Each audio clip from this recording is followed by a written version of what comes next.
Ready? Here we go.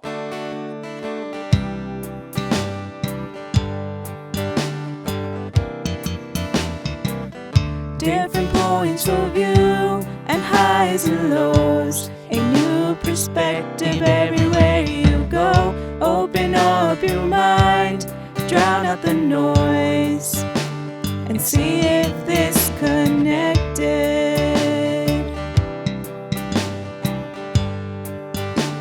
And see if this connected.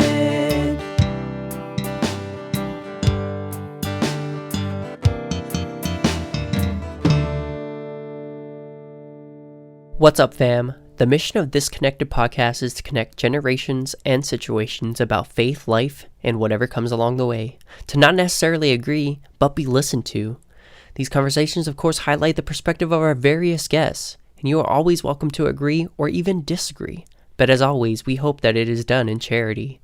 Now, here's your host, Catholic.Dad. Thanks, Tony, again for that intro. Today on our series on this podcast on marriage, family, life, ministry, we have some guests from our own parish, from my own parish, a parish of St. Mary's here in Fontana.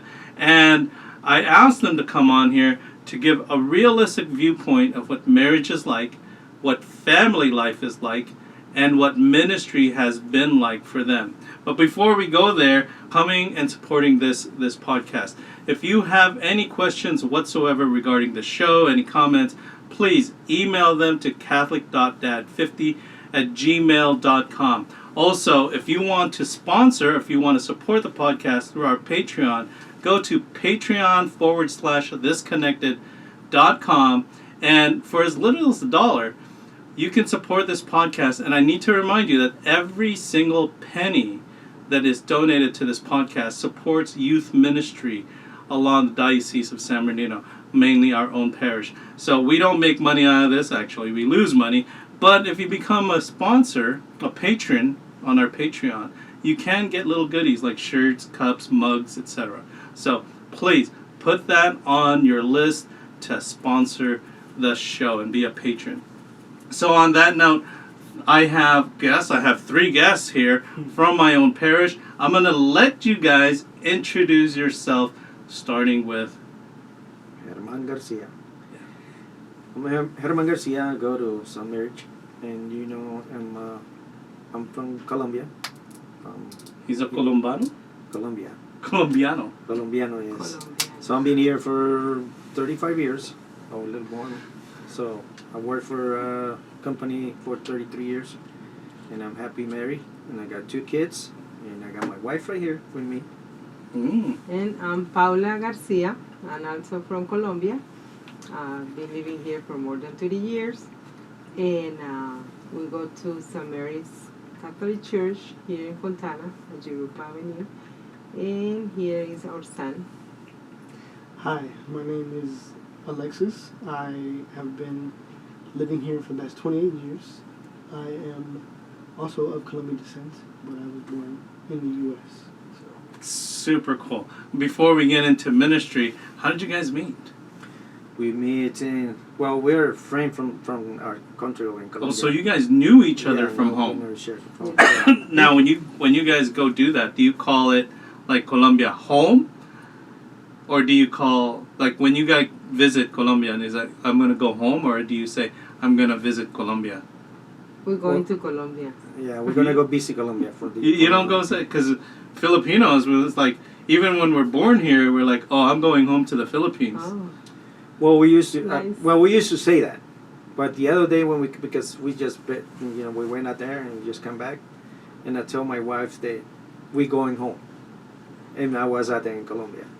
So it's like I've been here for more than 35, and I'm 55, so I'm like halfway in my life over here. So it's like part of my culture is here now. I'm not over there, so it's like I'm here. So this is home. Yeah. So for me now this is. We're very home. grateful of this land here, and we're very happy to be living here.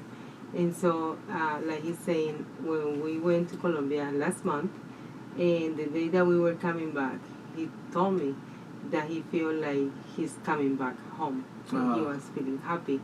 And so I just shared with him that I feel the same thing, the same way. You know, our country, we love our country. We are from the same town. But the life is completely different. Mm-hmm. And the difference, I can just say it, is living here is so peaceful and safe.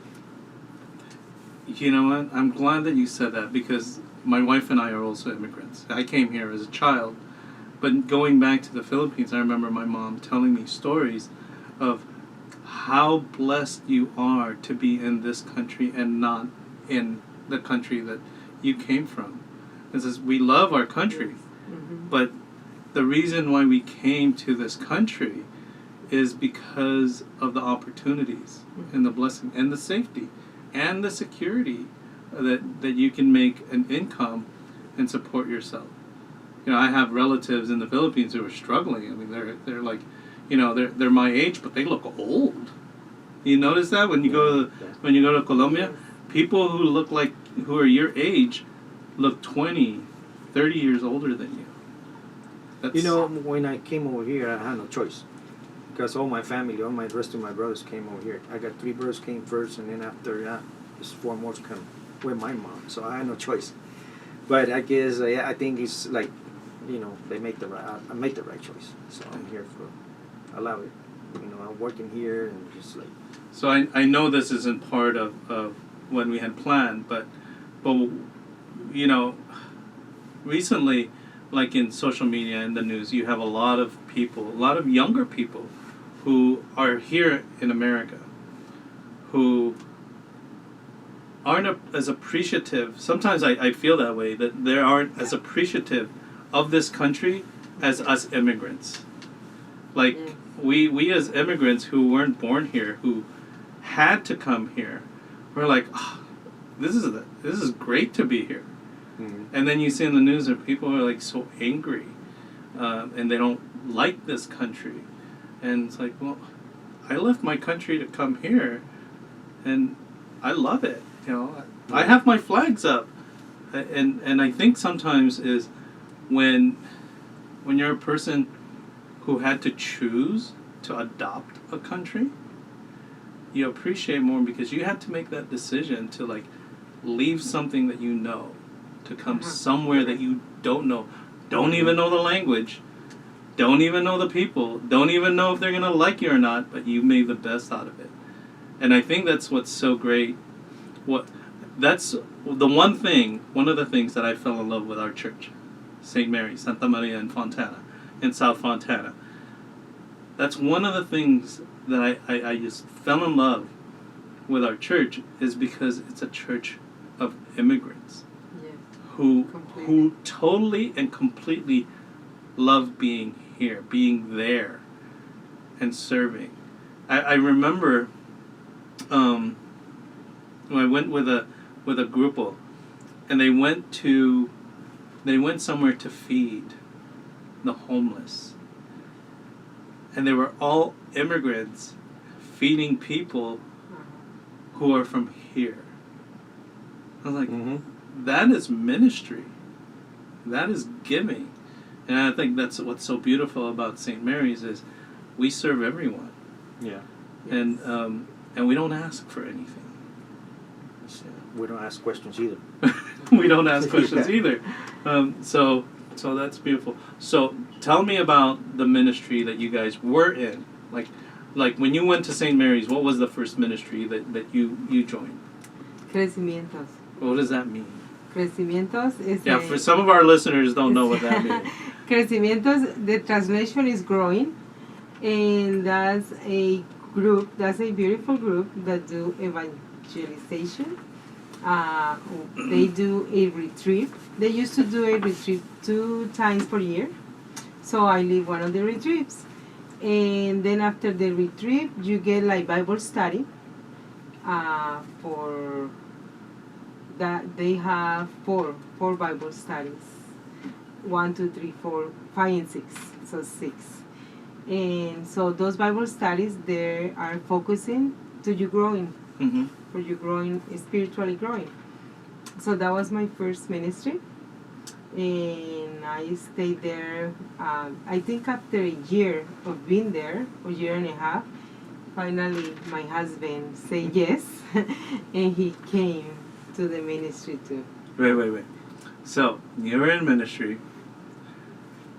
Was he a church person? No. Oh! No. All our husbands are always like that. My wife was also very much in church, and then she... Yeah. Well, she can explain a little bit of story how I started working on there, because it was kind of hard for me.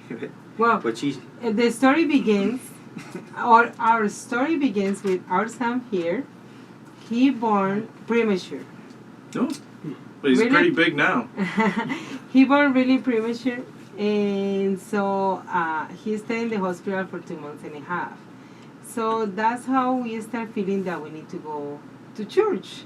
And so we had moved from Rialto to, we used to go to St. Catherine once in a while. And when we moved here to Southridge, so we didn't even know where a church was. So then we looked for a church and we found St. Mary's over there. The old St. Mary's have is lower. So, here and there, once in a while I will go, blah, blah, blah. Alexis, he started growing. Then we find out that he has cerebral palsy, and he's getting, I need to, spiritually, I need God. Mm-hmm. So we start going to church, we start going to mass. Then one day, he was about 2 years probably. One day, someone invite us both to a retreat, and it was a marriage retreat that it took place over there in St. Charles, Borromeo. So we went to the retreat, everything nice and la la la. Then after that, I had to go to the Bible study, the growing that they do. And so he couldn't, because he used to go to work at night. So I find out in St. Mary's that they have this group that is called CRECIMIENTOS, the growing. And so I started going there for the Bible study. So I stayed there, I became a part of the ministry, I started serving, and blah, blah, blah. And this has been like my second or third retreat serving. And then here my husband, he never want to go. He's so mad because I left them all weekend. And then the retreats, they take long. So almost Sunday night came. When I was back home, he was going to church, with more than couple drinks. So he showed up on the group. Everybody, not everybody, but a lot of the, knew it, that he was looking for me and this and that. And then, I was praying, and I took the decision of not going anymore. That was back then, when, in the 90s. So I stopped going, and then I came back. I feel my call again in 2000. So I went back to the same group. You and stopped. I knew my retreat. I stopped going. Because he Yes. I was was a bad boy. A bad boy. Yes. I was a bad boy. Yes. And you kind of, was it because you were embarrassed? I was embarrassed. I think that was one of the most things, that I was embarrassed. And then, I feel like, I don't think my marriage is getting into really bad problems. And I don't think God is asking me to do this. Mm-hmm. And so I just stopped going to the ministry. And then, when you start going to the ministry and you're still young, sometimes you go to church, sometimes you don't, to mass, or like that. That was our life. Well, was it because you went to church because you were upset that she was always at church? Yes. You were jealous. Not mostly jealous. I was like more like, where's she at? You know what I mean? I'm at home watching TV, and where's my wife? Where's my wife? So that was the deal. But after a while, I think they invited us to another retreat right there in the Slober. The old church. How did that make you feel? Oh, okay. How did that make you feel not going to the ministry CRECIMIENTOS that you really liked? Because it brought you closer to God. It does give me sadness. But you were giving it up for him. And so when she came and she stopped going, was she nicer or was she No.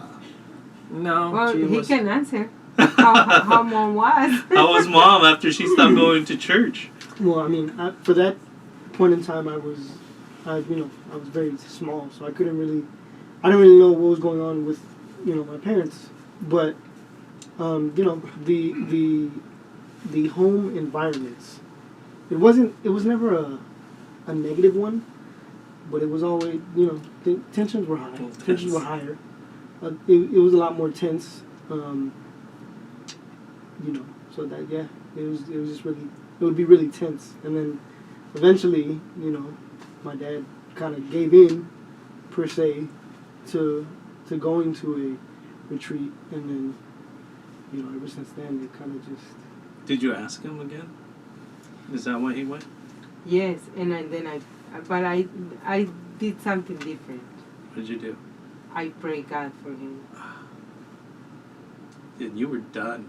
Yeah. I just hooked up like a fish.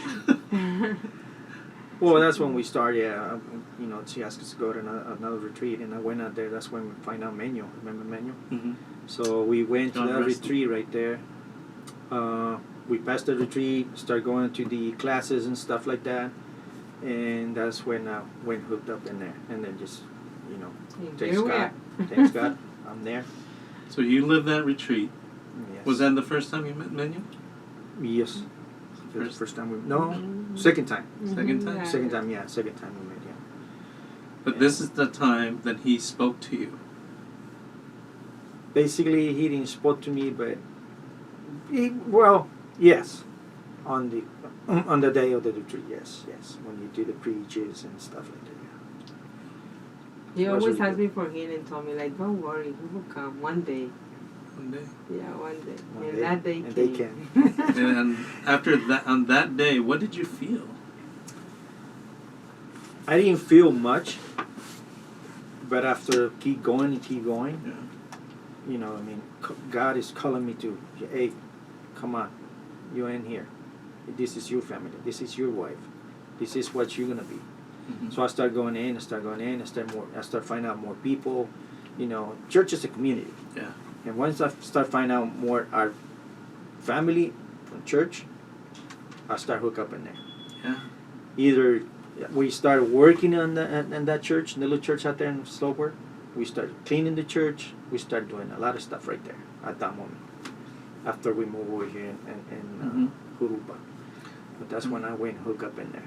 Yeah, the reason why I asked if that was right away is because sometimes people go to a retreat or they ask their spouse, their husband, their wife to go to the retreat, and they're expecting a miracle. Mm-hmm. Like they will end the retreat and they're like, "Yes, I'm on fire. I'm coming all the time." It doesn't work that It way. doesn't happen that way. It happens slowly, and even for Uh-huh. you, Mine it was slowly because I've seen a lot of people that went like quick, but Mhm. mine it was really slow. Yeah. And more people than not, like you, where it works slowly, where the charisma works slowly and the spirit works slowly, stay longer than those people who's like, "Oh yeah, I'm saved," but are they really? Mm-hmm. Yeah. Because it's like what I explain is sometimes that retreat is like a brush fire. It burns really hot, burns really fast, and then it's done. Calm down. But yours is more like a forest fire that's lasting a very long time. That heat is powerful and it travels slower. So what happened next? Now you're serving, you're cleaning the church, you have a son, and the entire family is serving. Even at the old Slover, and for you guys who don't know, St. Mary's was originally built on Slover. It's a really small chapel. Yes. Really small chapel. It probably fit 300 people if they were skinny. If you were fat like me, probably 125. So it was really small. We didn't have classrooms. We were right next to railroad Uh-huh. tracks. Mhm. Across the street was the KKK. Yeah. The grand office of the national, the state office for the Ku Klux Klan. That was so weird. There was no parking. You parked in the In street. the streets. And then when it was windy, it was dusty. And then we moved to this Yes, new the place, Europa, uh-huh. and it's a warehouse, and we're still in a warehouse. That's in Yes. 2000, right? Mhm. Yes. And so you were in CRECIMIENTOS all the way back then. That was Not- me. That was me. Not her. I'll start with here in Urupa. All right. Yeah. Maybe you can tell a little bit more story about that one right there. Yeah, that was me over there. And then, like I said, years passed, and then we just came back. And finally, one day he said, yes, I'm going to go. And like I said, here we are. After that, we went to, time to time, we went to San Joseph and to Bible study. And so they invited us to a marriage retreat. And we were about 2 years, probably 2-3 years in San Joseph in the marriage group. And one day we decided we need to decide where we're going to stay. So we decided San Joseph. So I say goodbye to my group in CRECIMIENTOS. And then, a few weeks later they invite me because they're going to choose the new leader. And so I came by and I was elected. So it looks like God's plans were completely different from our plans. So we stay in St. Mary's. And you led that ministry, CRECIMIENTOS. Yes, with my heart broken. You know, one of the things, just a side story, when I did youth ministry, CRECIMIENTOS was one of the first ministries that helped me. It was the one ministry that came up and offered help. And I was shocked because it was a Spanish ministry, and I don't speak Spanish. And so it was very difficult for me to reach out to our community when I was doing ministry in English, because you couldn't speak to anyone. And for some reason, Spanish ministries kind of avoided you because you speak Spanish, you speak English.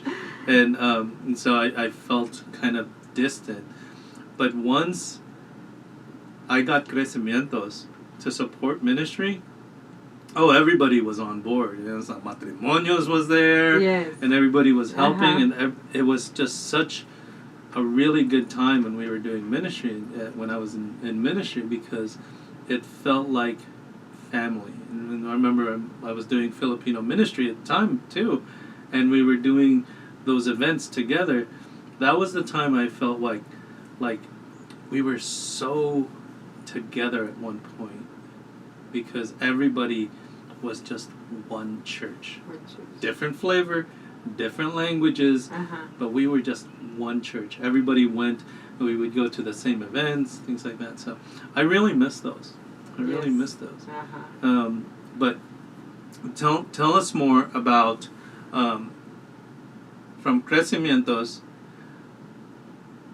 you went to become and ended up becoming the events coordinator. Yes. For the church. Yes. Did you like that, or was that like, oh, God? No. Because even I was like, I am never going to take that job. Arturo can have that job forever. No. I was offered, and then we talk about it, and I pray, I think about it, and then I said yes, and so we start being just in charge of the fair. That's it, with the fair. But now, with the pandemic and all this been happening, before I know, Father one day say like, well, the fair is not happening right now, but you are the event coordinator. And I go like, what? That's even more, that's all year. So here we are, yes. We're so happy serving, and right now we're also doing the altar service. Mm-hmm. So what is that? What's the altar service? Is that, what do you do? I don't think it's called the altar service, because that would be Monaguillos. Altar Society. Altar Society, yeah. Okay. So we are in charge of taking care of the altar. Oh, like the changing The clothes, flowers, yes. and things like the that. Curtains, The curtains, making sure tables, everything's liturgically correct. Yes. That's a hard job. But it's a beautiful job. It's beautiful. Yeah. I always say that an altar, the beauty of the Catholic Church is the way that it looks tells a story. It tells a story by the colors, by the decorations, by the images that's on the walls, and even the stained glass windows. It tells the Bible stories of the church. And you can immediately go into a church, and if the decorations are green, then you know it's ordinary time. Yes. And if you know the liturgical cycle, and you say it's like, oh, everything's purple, well, or violet, it must be either Lent or it must be Advent already. Yes. So it's important to know those things. And even, I've had to let go of my own certain things because, during Lent there's no flowers. Uh-huh. But it's St. Mary's. It's like, I give up. It's like you take out the flowers keep coming back in because we have such a devotion to Our Lady of Guadalupe, that everybody keeps bringing in because they don't know. They don't know that you're not supposed to. Yes. So I think everybody's just like, okay. And then on Our Lady of Guadalupe, I love Our Lady of Guadalupe. That's one of my biggest devotions. So I want to share with you something that happened this year. We start right there on Lent. That's when we start our ministry. Mm-hmm. And so we said that we're going to cover the saints on the Holy Week. And so we decided that, we're going to cover Our Lady of Guadalupe and the Perpetual Socorro that you have it right there. But they didn't want to be covered. Kept falling off. Keep falling off. And we will, put it back and keep falling off. And just those two images. So it's like, don't go there. Yeah. Just leave them as they are, and that's it. An easy explanation for that is that we all know that there is only 2 people that are in heaven, that we know that they are in heaven. Even the saints, we can't say that, yes, even though they're saints, they're supposed to be in heaven. But we know dogmatically that there are 2 people in heaven, Jesus and Mary. And those 2 people are definitely in heaven because it's dogmatically stated in our faith. Yes. She was assumed into heaven. He ascended into heaven. Everybody else was like, the Pope said they're a saint. We deemed it a saint. But these 2, yes, one was ascending and one was assumed into heaven. And so, maybe that's the truth with regards to the curtains when we cover, that they refuse to be covered. By the way, this story, Our Lady of, this is the only thing I brought here from my country. As a baby, I only got to carry one thing, and I still dropped it. So everybody else had a hand carry. I carried Our Lady of Perpetual Help. But also, one of the things is you're Colombian. yes. So, and here's the one thing is everyone usually who's not Hispanic, if someone speaks Spanish, they must be Mexican. And they must always love more, sometimes we, at our church, December 12th, Our Lady of Guadalupe is like the most important holiday. But it is not. It is not a holy day of obligation. It's not even. And then there's a holy day of obligation that is very important in Colombia. December 8th. It's December 8th, and that is Immaculate Conception. the Immaculate Conception. The solemnity of the Immaculate Conception. That when you go, it's hardly celebrated. Even in our church, it's not as huge. And definitely in other parishes, it's only like, people who go to Mass. But at our church, it's a little bit bigger because I think we have more Colombians at our church than anything. No, that really start. The celebrations that we do right now start with my idea, talking with, inviting Maria Rojas, because she's from Nicaragua. Mm-hmm. And then in And they Nicaragua, also- it's a big, Huge. it's huge celebration for the Immaculate Conception. So that's how it starts. And now she's the one in charge of the celebration. Yeah. So one of the things, podcast fam, we always listen to like Our Lady of Guadalupe. It's like super huge. You have to realize that is a super huge thing predominantly in Mexico, but countries, other Latin American countries like Nicaragua and Colombia in South America, Immaculate Conception is even bigger. You know, in the Philippines, we don't really celebrate Our Lady of Guadalupe. We celebrate Immaculate Conception. You know, we have Our Lady of Guadalupe because this is a wedding gift. Uh-huh. But when we got married, we were like, oh, that's Our Lady. But we didn't know it was Our Lady of Guadalupe. We just knew it was Our Lady. It's like, for all we knew, it was Immaculate Conception, or Yes. Our Lady of Perpetual Help, Uh-huh. or Our Lady of Fatima. Those are the three huge Marian devotions in the Philippines. Our Lady of Fatima, Perpetual Help, and Immaculate Conception. But when we got here, it was like, it's all Our Lady of Guadalupe, which is beautiful because it's the first time she appeared. Yeah, it's beautiful, and I think now I learned it when I got here. And, Same. and now I'm more like into it, and to me it's the most biggest miracle, Mhm. and it's beautiful, to be able to go there and visit her and see it and have the images, just It's there. like the one I have is it has a signature that is a copy from a picture from the original one, because with her nobody draw it, Yeah. nobody did it, nobody say it's like this because Yeah. I saw it like this. No, Yeah. it came from heaven. It's a miracle, Yeah. and it's still there. So it's big. Yeah. It's big. And if you're not knowledgeable of Our Lady of Guadalupe, you go to St. Mary's. Our image of Our Lady of Guadalupe is huge. It's huge. It's huge. But in actuality, the image of Our Lady of Guadalupe is much, much smaller Yes. because it was a tilma. Mm-hmm. And so if the size of the tilma was the size of the image of Our Lady of Guadalupe, that means that tilma must be huge, which means that San Diego must have been a giant.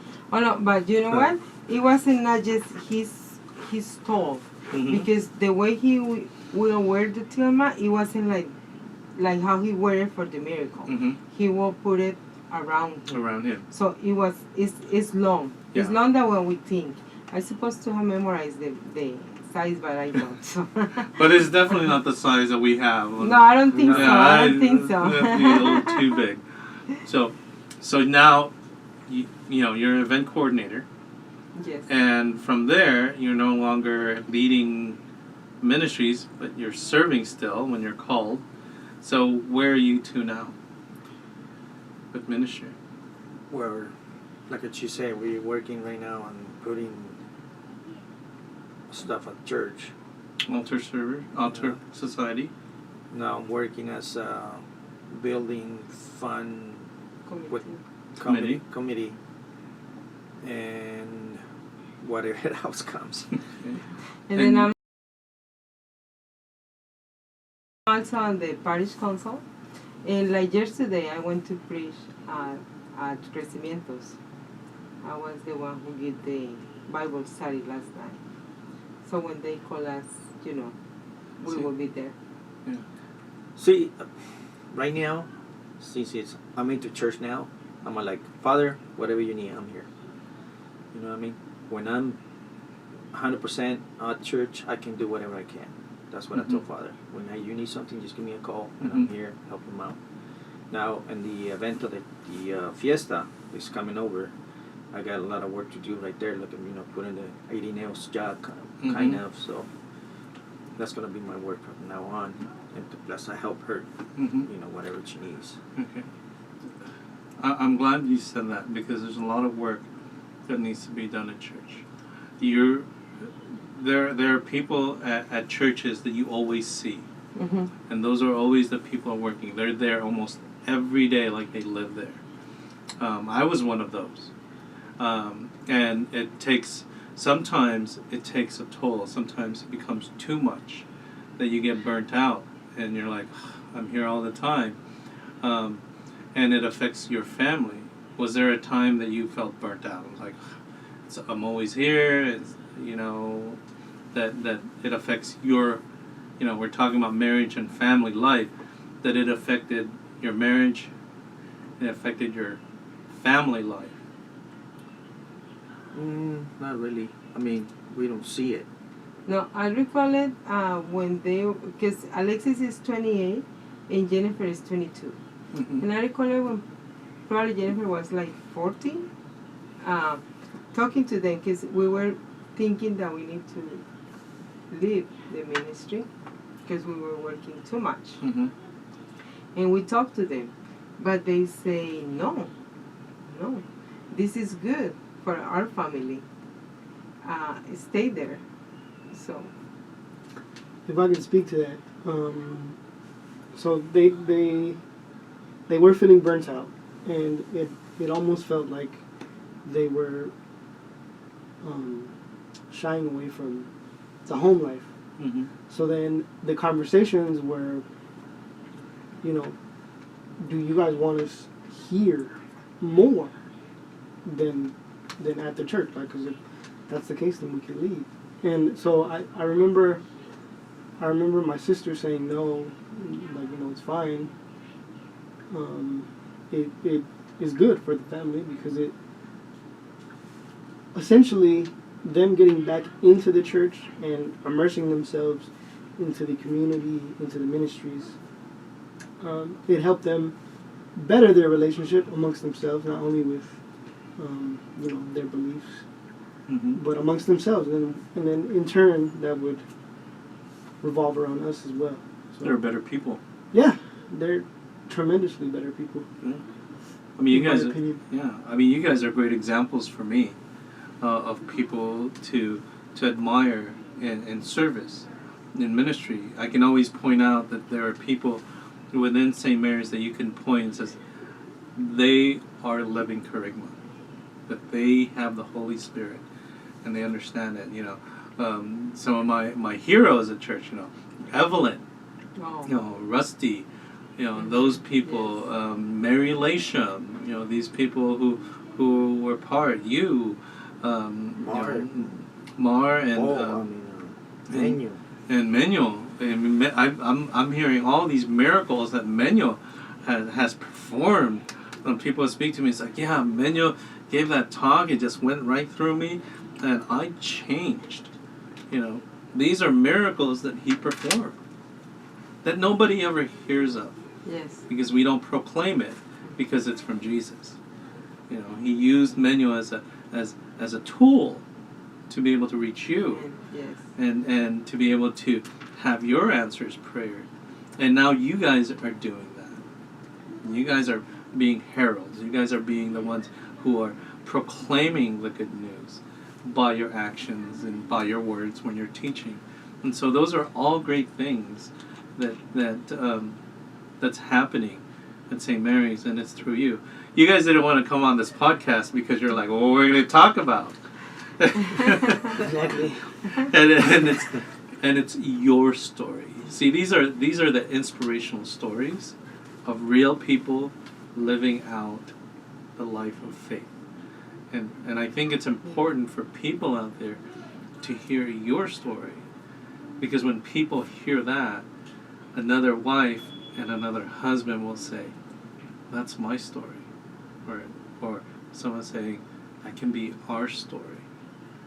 There's hope in hearing your words, and so and that's why I asked you guys to come, is to give your message out there. So if you had advice that you wanted to give to other people who were the you before he got involved and before you got involved, what advice would you give? I would give, don't think about it. Just go to church.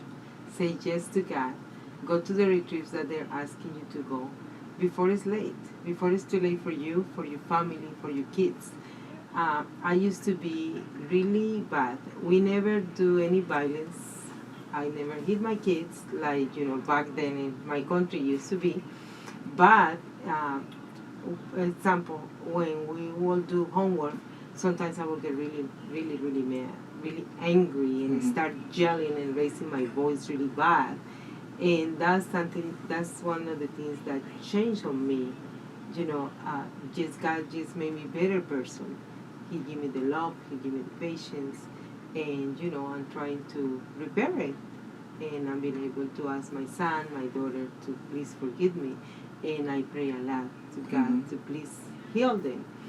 And then, our relationship is much, much better because we just became, more compassionate people, understandable, patience. So don't wait. It's the best thing ever. The best therapy you can have, the best relaxing, everything. Like for me now that I'm doing the altar society work, every time I go there and I will be there, ironing, to me it's a retreat. It's a retreat. It's like I'm a spa. It's very, very, very spiritually. I cannot even explain it. Yeah. So yeah, that's my advice. Like, don't wait. It's the best thing. It's the best thing. Don't be lazy. Don't be thinking that those are like they're gonna wash your head, your brain, and this and that. No. God is real. He is real, and He is there. He's waiting for you. Am I? Beat that. I'm thinking the same way she just said right now.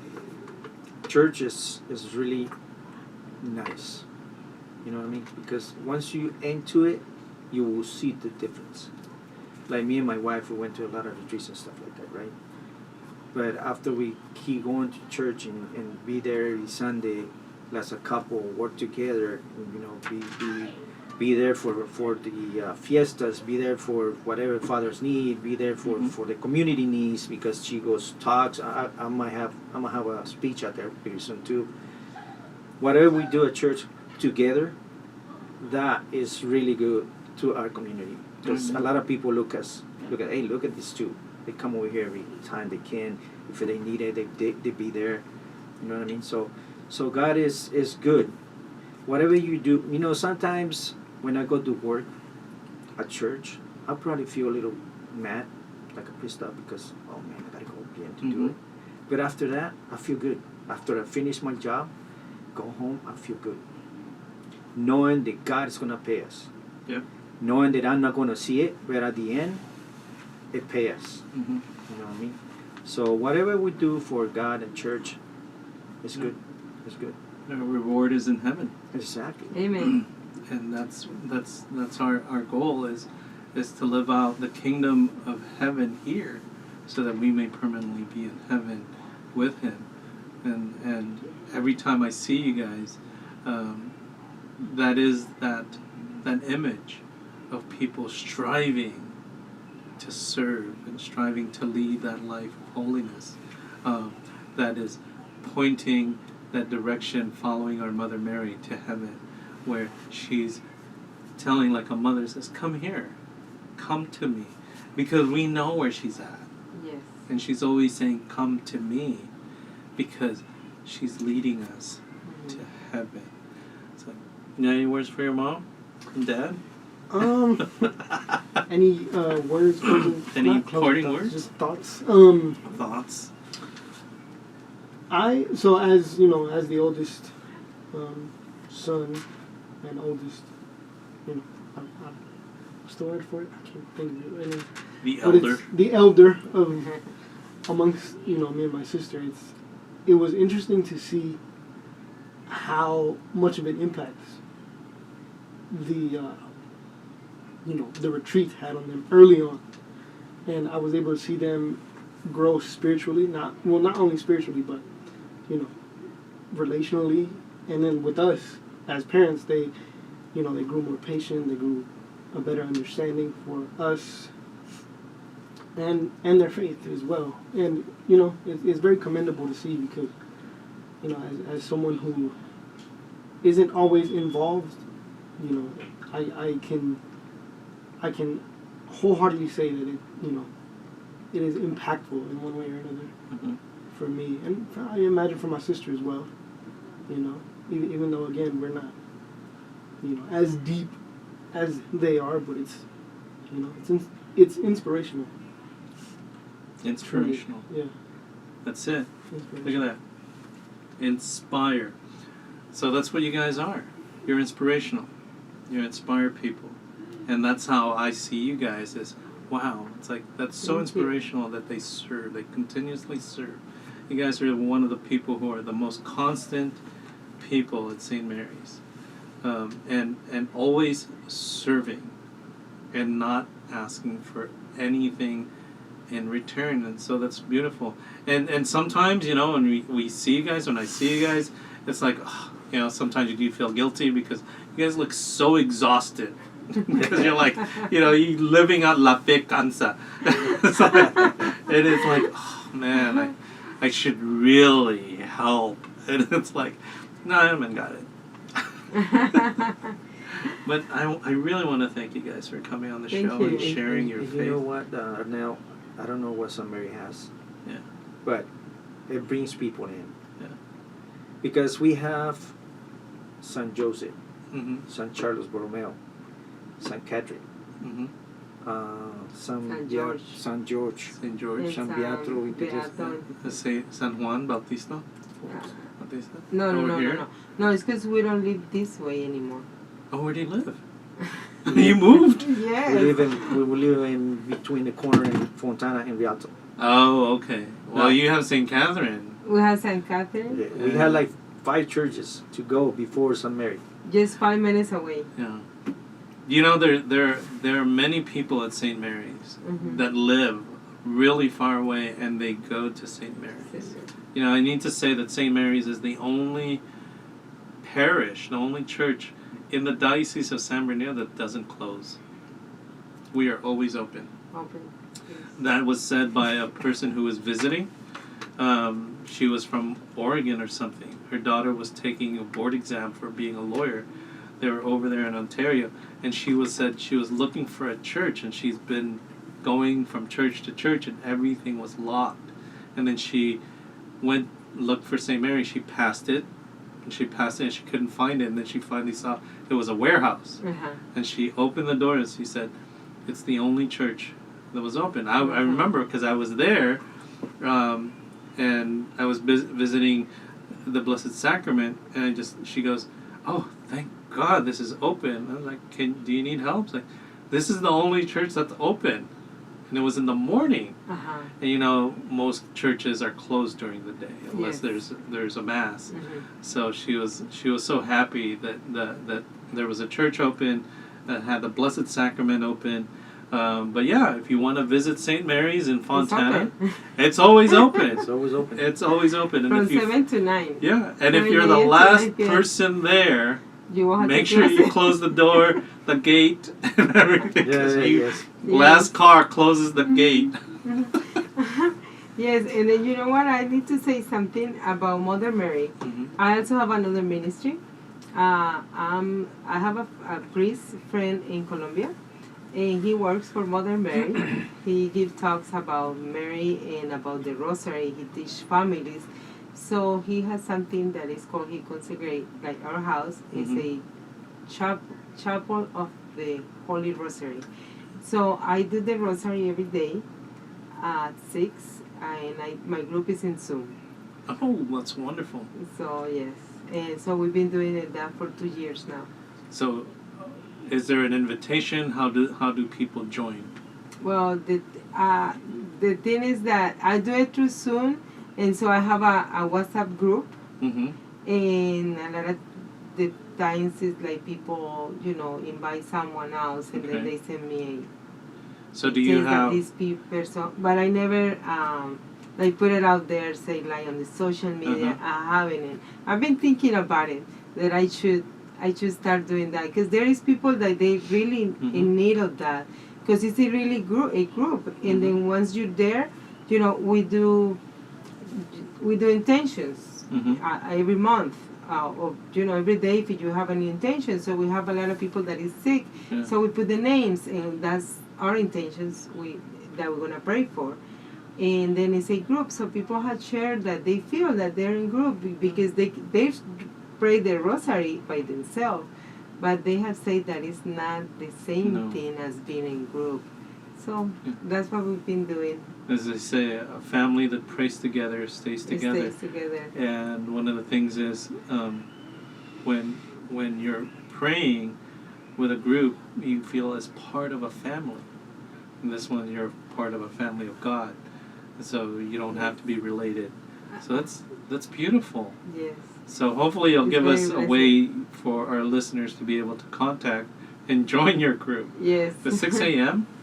Yeah, 6 p.m. 6 p.m. 6 p.m. We try to do it every day. Sometimes, we can't, but as much as we're able to, we do it every day. Yeah. Mm-hmm. So there's a lot of praying, going on, a lot of learning, CRECIMIENTOS, and a lot of ministries to participate in. It just requires people to just go to the church and ask, where can I join and who can I pray with? And just like you'll find a ministry that you end up having this lifelong relationship with Jesus because of that ministry, a lifelong service to God, and you're being blessed. And we might not see it, as Herman said, we might not see it right away, but we will receive our rewards. He's the one that pays the better, Yeah. the most, like no one else. So anyone have anything else last to say?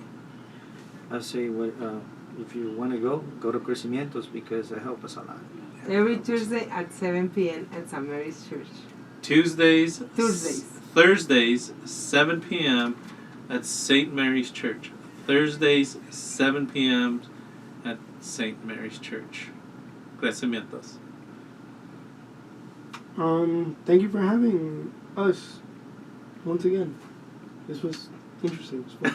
It's like, it was interesting. It was interesting. It was fun. It is fun. I like doing this. This has Yes. become, someone said, why are you doing it? It became a ministry.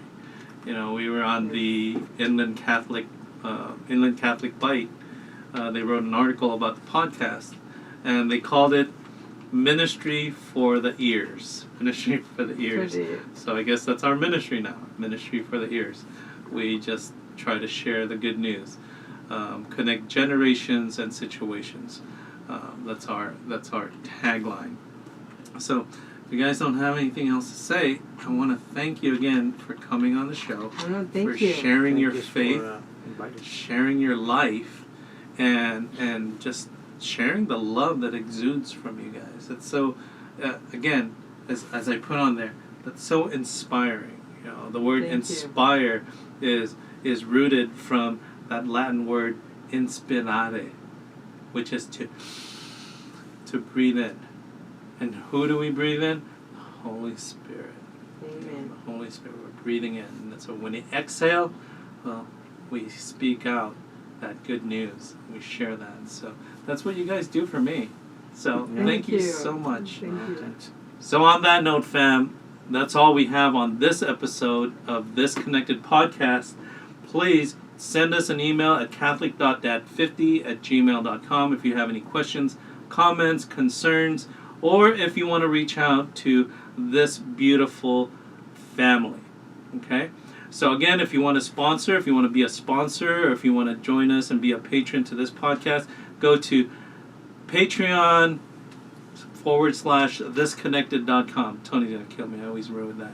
And if you if you like this, or if you want to join, subscribe to our podcast, go to Spotify, This Connected, Apple, iTunes, whatever podcast or listen to. You can also subscribe to our YouTube channel, This Connected, and so that you can get notifications on when we release our episodes. And so, on that note, we always say, live a life of holiness. Please pray for us. We'll be praying for you. And as always, be blessed and be third. Different points of view and highs and lows, a new perspective everywhere you go. Open up your mind and drown out the noise of different generations of the girls and boys. So sit back and relax, this cat, the podcast. Don't overreact if the thoughts are abstract. When it's hosted by Catholic Dad, who knows what's gonna happen? Hey, what's up, fam? Different points of view and highs and lows, a new perspective everywhere you go. Open up your mind and drown out the noise, and see if this connected. What's up, fam? To connect generations and situations about faith, life, and whatever comes along. Expect runaway thoughts like a runaway train. Break into conversation like links of a chain. Make a Hail Mary pass, hope this connects. Have a question for a guest, put it to rest. Live a life of holiness, lead by example. Follow at Catholic.dead and mini tangled. Christ leads our way, he's the good shepherd. Pray for one another, be blessed and be there. Different points of view and highs and lows. A new perspective everywhere you go. Open up your mind and drown out the noise and see if this connected.